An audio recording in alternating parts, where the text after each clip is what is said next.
Hi, welcome to my channel Education for Aspirants. Today I am going to discuss an important concept, that is quicksort method to sort the elements in a structure.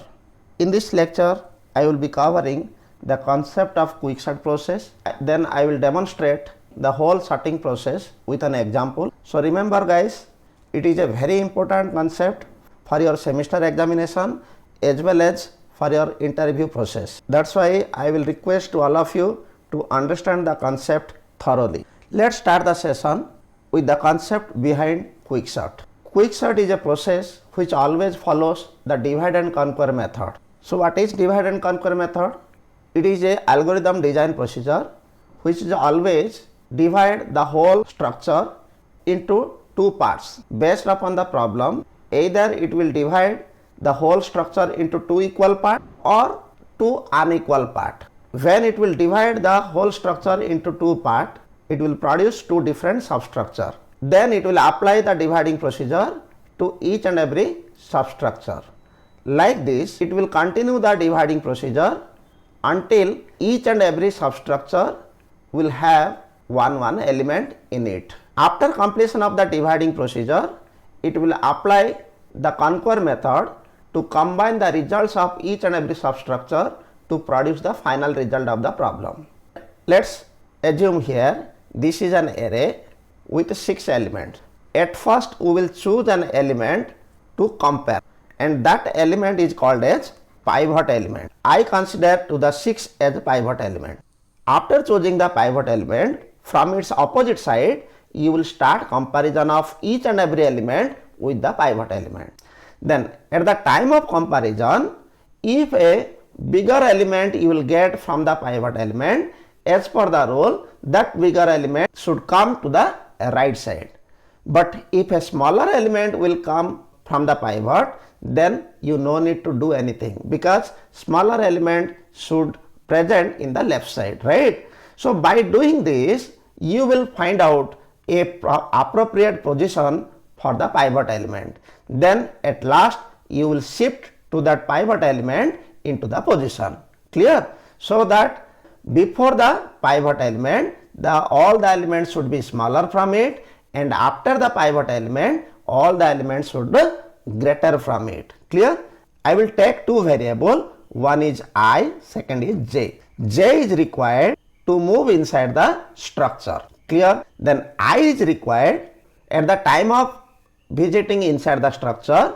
If a greater element will encounter, then to hold the location of the greater element, we require I. We will use I. Clear? I hope understood. Before processing, I will take the before location of the LV value as I.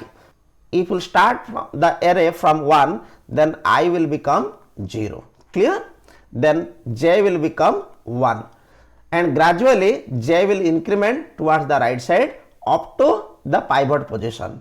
Means you will continue the comparison towards the right up to the pivot position, right? Now at the time of visiting, if you will get a smaller element, then you increment both I as well as j. But if you will get a greater element from the pivot element, then don't increment to the I, only increment to the j. Why? Because at that time I value will be used to store the location of the greater element. Clear? So that's why we will not increment to the I. After doing this, if you will get another minimum element at the time of scanning, then what you will do? You will interchange that minimum element with the greater element, so that that greater element will move right side and the smaller element will come left side. Like this you continue the process. At last you will swap the pivot element with the element which is present after the last smallest element present inside the array. So now you tell me, how will you get the last smallest element? By considering I. Clear? Because I will hold the position of the greatest element which will present after it, right? For example, if I equals to 5, it means that in the 6th place the greatest element is there. Clear? So that's why by incrementing I, you will get the greatest element. let's demonstrate the whole process by using this concept now. This is an array with 6 elements. So now first I will consider the 6 as a pivot element. Clear? Then after considering 6 as pivot element, we will start comparison from the left side. So first element is 3. So 3 is less from 6. That's why you will increment I from 0 to 1, and now j equals to 1, right? Now we will move to the second element, that is 5. So 5 is also less from the pivot element. That's why I incremented to I from 1 to 2. Now we will move to the next element, that is 7. So what is 7? 7 is greater from the pivot element. That's why I didn't increment to the I. Why? Because now I will hold the location of the first greatest element. What is the location of the first greatest element? 3. But how you will get its location? By the value of I. Because I equals to 2, if you increment one value with I, then you will get the first greatest element. Now we will continue the checking towards the right. Next element is 8. So 8 is also greater from 6. That's why I didn't increment to the I, only incremented to the j.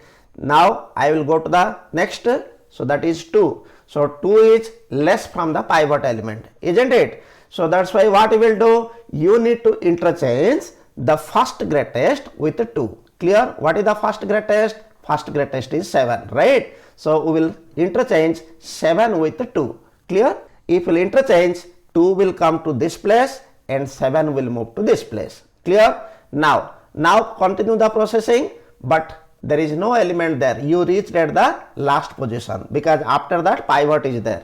So at the end what you will do, you will swap the pivot element with the element which is present after the last smallest element, right? What is the last smallest element here? That is 2, right? So after this, the greatest element you will get. So you need to swap that 6 with the greatest element. How will you get the greatest element location? From I, you will get the location of the greatest element. So increment to the I, so that you will get and interchange. Now after interchange, 6 will come to this place and 8 moved to the last space. Now pivot reached in its correct location. So this is the result of pass 1.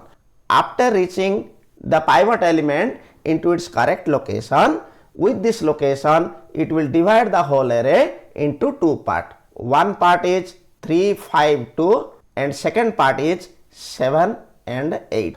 Clear? Now in pass 2, we will consider the 2 as a pivot element, because in this sub array the last element is 2 and I consider the last element as pivot element. So 2 as a pivot element. Now with this pivot element, what you will do, you will compare all the elements from the left side. So what is the first element? 3. But 3 is a greater element, right? That's why see, I didn't increment to the I value. I value is 0 only, but j equals to 1. Now move to the next location, that is 5. 5 is also greater from the pivot. That's why what you will do, you should not increment to the I, only j incremented. Like this, move to the next, there is no element. Then you will interchange the pivot element with the first greatest element. Okay. So here what is the first greatest element? 3. So you will interchange 3 with 2. Clear? Now 2 reached on its correct location. Correct location means on the right side of 2 all the elements are greater from 2 and the left side of 2 all the elements should be smaller from 2. Okay. And after this you will keep all the elements as it is. Now in pass 3 we will consider the right subarray of this 2, right? Because there is no element in the left side of 2. So in the pass 3 we will consider the 3 as a pivot element. Clear? And we will compare from the left side. Clear? If we compare 3 with 5, then 5 is greater from 3. So what you will do, you need to interchange because there is no further element present here. So that's why you will interchange. After interchange, 3 will come to the before place and 5 will move to the after place. See here, I interchanged. So 3 came here and 5 moved into the right side. Clear? Then after this, you keep the rest elements as it is. Now all the elements of left side of pivot has completed its work. Now we will consider all the elements present in the right side of the first pivot element, that is 7 and 8. So now we will move to the next pass. So in the next pass, pass 4, in the right subarray, that is 7 and 8, we will consider the last element as a pivot. Clear? So here sixth location is the pivot location. Then so here in this substructure only two elements present. So we will compare pivot 8 with 7 only. When we will compare 8 with 7, you found that 7 is smaller from 8. That's why we no need to shift the 7 into the right side, because 7 placed on its correct location. So at last what we will do, we will keep the pivot element in its location.